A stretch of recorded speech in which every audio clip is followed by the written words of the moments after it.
Hello, I'm Robin Trivette and welcome to the channel. I'm a board certified psychiatric mental health nurse practitioner and a doctor of nursing practice graduate from Duke University. Over the years, I've worked with individuals across all ages in outpatient mental health settings, helping patients manage anxiety, depression, trauma, and other psychiatric conditions using evidence-based treatment and a compassionate approach. My background combines clinical practice, education and leadership in psychiatric nursing, and before becoming a psychiatric nurse practitioner, I earned my master's of science in nursing education and spent years teaching and mentoring nursing students and new clinicians. I created this channel to help other nurses and future psychiatric mental health MPs build confidence as they prepare for board certification and advanced practice roles. Here, you'll find clear explanations of exam topics, realistic board-style questions, and simple strategies to help you think critically, apply knowledge, and feel prepared on test day. Whether you're just beginning your Psych MP journey or polishing your skills before the exam, this space is for you. My goal is to make studying less overwhelming and more practical so that you can pass your boards, strengthen your clinical judgment, and start your career with confidence. I'm glad you're here. Let's learn together and get board smart. Mistake number one is studying passively instead of actively. You know what that means is like when a student reads their notes over and over, they highlight everything, or they watch videos for hours, and it feels productive, but it doesn't actually help your brain remember the information. Real learning happens when you actively work with the material. That means testing yourself, using flashcards, or saying the answer out loud before checking it. Try explaining a concept as if you were teaching it to someone else, even if that someone else is your dog or the wall. If you can explain it clearly, you know it. And if you can't, that's a sign to review that topic a little deeper. The key isn't just reading, it's engaging with what you're reading. Make your brain work a little harder and you'll retain it longer. Let's talk about mistake number two, ignoring the ANCC exam blueprint. Now, we're going to talk a lot more about the ANCC blueprint later and where can you find it and how does that work. But let's talk about one mistake that a lot of students make, and that's ignoring that ANCC exam blueprint. I get it. When you start studying, it's easy to grab whatever review book or quiz bank that you find online and just dive in, especially if it's free, right? But here's the thing. The ANCC blueprint is literally your roadmap. It tells you exactly what content areas the exam will test and how much each one is worth. Do you know that I actually had test questions on my exam that came from the ANCC exam blueprint? That one test question can make a difference between somebody passing and somebody failing. The psychiatric mental health MP exam isn't random. It's divided into 4 domains: scientific foundation, advanced practice skills, diagnosis and treatment, psychotherapy and theory approaches, and ethical, legal, and professional practice. If you don't know what those categories include, you could end up studying topics that barely appear on the test and skipping the ones that carry the most weight. So before you make your study plan, download the ANCC PMHNP test content online from their website. Look at the percentage breakdown and build your plan around it. For example, diagnosis and treatment, it's a huge portion of the exam. And that's where your case scenarios and your psychopharmacology questions come in. Psychotherapy and ethics are smaller sections, but they still have high yield for reasoning and professional judgment. So when you study with a blueprint in mind, you're not just studying harder, you're studying smarter. Think of it like this. You wouldn't drive somewhere new without a map. Well, the ANCC blueprint is that map. Use it and you'll spend your time exactly where it counts most. So, regarding skipping practice questions, you can't just memorize information. You have to learn how the exam asks about it, like we've already talked about. Practice questions train your brain to apply what you know, to spot those keywords, and eliminate the wrong answers under pressure. Mistake number 4, overcomplicating your study plan. Studying for hours straight doesn't mean you're learning effectively. Shorter, focused study sessions, like 30 to 45 minutes with regular breaks, are more productive. So be consistent, not extreme. That's where we go back to, you'll see these videos that I'm making. They're not going to be hours worth of questions.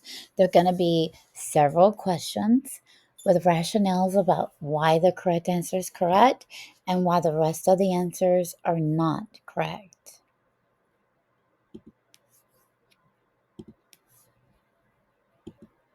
Mistake number 5 is letting anxiety take control. How many of us already will do that during a classroom quiz or an exam?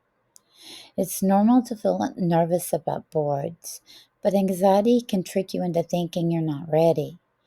Shift your mindset from, I hope I pass, to, I'm preparing to pass. You've made it this far. You already have the foundation that you need. So don't let anxiety take the wheel. Now let's talk about 3 exam tricks every nurse practitioner should know. Or maybe every nurse practitioner exam student should know. So 3 exam tips, even as a student, that you should know. Trick number 1, read the last line of the question first. Board questions often include long clinical scenarios. So before you start reading the entire paragraph, go to the end and read what they're actually asking. That way, you know the goal, whether it's the first action, the best intervention, or the most likely diagnosis. Then, when you read the case, your brain automatically filters for clues that matters and ignores details meant to distract you. So, trick number 1, read the last line of the question first. Board questions often include those long clinical scenarios.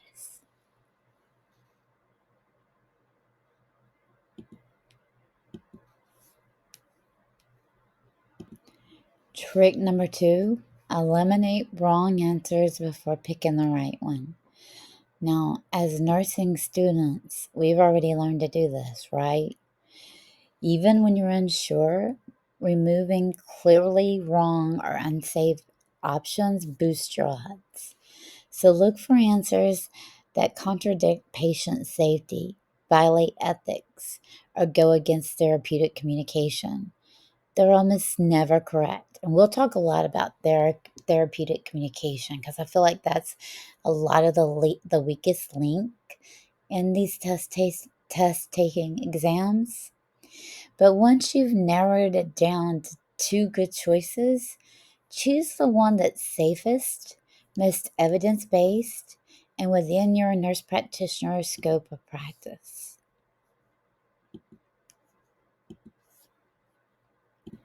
So, as a final reminder, the boards are not trying to trick you. They're testing whether you can apply knowledge safely and logically. Think like a clinician, not a student. If this helped, subscribe and follow along. We'll keep breaking down real exam style questions together so you can walk into test day confident, calm, and ready to pass.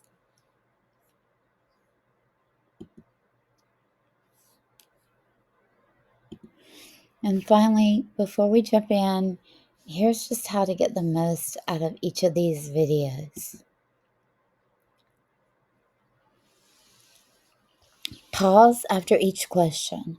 Give yourself a moment to think before the answer is revealed. Pay attention to rationales. I'll always explain why the correct answer is right, and just as importantly, why the others are wrong. Take notes. Jot down tricky topics or repeated themes. Those tend to be test favorites. Keep it consistent. A few minutes of active review every week can make a huge difference in your confidence on exam day. And remember, what may seem like the right answer to you, and the board is saying it's not the right answer, there's no arguing. If they say it's the right answer, that's the right answer. So just keep that in mind as we are reviewing. These questions are questions that come from the board, and we're going to talk about what their rationale is for it to be the right answer and why it is the wrong answer. But you may not agree with that, but keep in mind, there's no arguing when you're sitting in that boardroom and you get your exam, and one wrong question can make the difference of whether or not you pass or not. So pause after each question. Give yourself a moment to think before the answer is revealed. Pay attention to the rationales. I'll always explain why the correct answer is right, and just as importantly, why the other answers are wrong. Jot down tricky topics or repeated themes. They tend to be test favorites. And keep it consistent. A few minutes of active review every week can make a huge difference in your confidence on exam day.